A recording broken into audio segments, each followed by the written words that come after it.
Alright.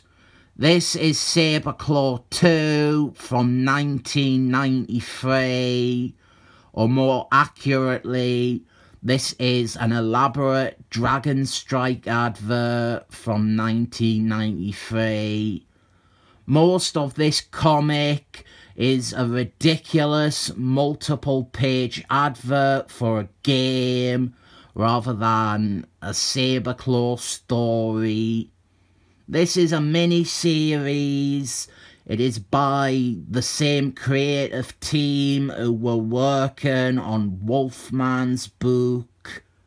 And to its credit, this introduces and sets up a few elements of Sabreclaw's character and history that are relevant and referred to again and again. This one pits him against Mystique, the sexy Smurf lady, and we have a revelation about them and their never-before-seen shared history. But there is our first advert for Dragon Strike, an exciting new role-playing game from Adventure Vision Gaming, which incorporates inventive multimedia interaction. Call your friends and tell them game's on, because Dragon Strike delivers a unique and enthralling fantasy experience like no other. This thrilling board game offers intuitive, user-friendly gameplay for all players, new and old. Dragon Strike, available now from Adventure Vision Gaming. Dice may or may not be included. Sabreclaw, he has been betrayed by his bit on the side. He was with a girl called Birdie, and people remember Birdie because she was in a Jimmy Lee Excellent Men story, but really she doesn't have many appearances. We have a car chase between the two of them, and this doesn't work at all. I've said before, car chases didn't work in the medium, but they work even less with this moody, dark art. This is art for a creepy murder stalking scene, not a high-octane motor bicycle popping a wheelie while chasing a Ferrari scene. Dragon Strike, though, it's got more action than you have ever seen before. It has got more adventure than you have ever played before. It's even got more pages than you could ever imagine. A lot more pages. And I couldn't remove these adverts because the reverse pages at the back of the comic, the ones that are parallel to this, well, they are story pages. Eventually, after all this dragon striking, Sabreclaw catches up with Birdie, and we get little hints to what the story here is. They're not told that well. Sabreclaw, he was captured by this person that Birdie sold him out to, and they want to force Sabreclaw to assassinate someone for them, and that someone is Mystique. Very poorly told story. It thinks that squeezing exposition like this into the middle of a crap car chase is how to set up this story. It picks up when Mystique shows up.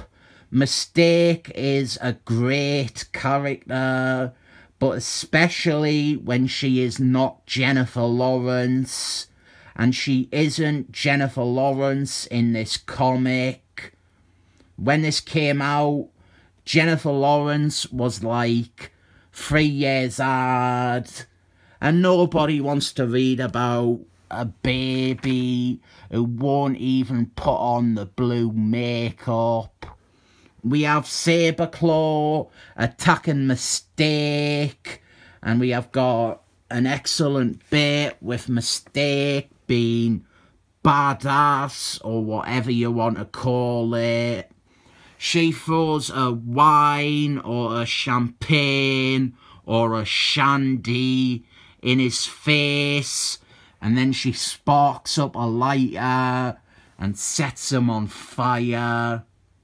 During all of this, Sabreclaw recognises Mystique's scent from somewhere because they have met before and he doesn't realise it yet. But even though Mystique can change her appearance, Sabreclaw can track her because he has got a lock on her scent. And then we have this pretty shitty bit where Mystique transforms into Sabreclaw's mom, which causes another expository flashback where we get to see Sabreclaw's tragic upbringing, where he was locked in a basement, treated like an animal, and got beaten by a shovel with his dad. This might be the first time we ever got a look at this backstory. And then Mystique, she leads Sabreclaw to the Eiffel Tower because they are in France. And it is there where she was meant to be meeting with Wolfman. It's a shame that they didn't think Sabreclaw could stand on his own without dragging in Wolfman for his first mini-series. That is the end of the issue though, and we have got a bonus pin-up, which is much better artwork than all the stuff that came before it. And after this, Dragon Strike. Who wants to come round mine and play a game of Dragon Strike? I think that the company that made Dragon Strike, they used to make Marvel role-playing games. I'd rather play one of them. I just cannot be arsed reading a 50-page rulebook for a game when I have no friends to play it with. Sabreclaw, this comic, it has got its moments. I like it for about 5 or 6 pages when it is Sabreclaw hunting Mystique. That stuff is good. The rest is a mess. Pretty shoddy art with some bad writing decisions on how to tell the story. The cover is rubbish too. I don't know what's going on with his claws. So I'm only giving this a 7 thumbs up.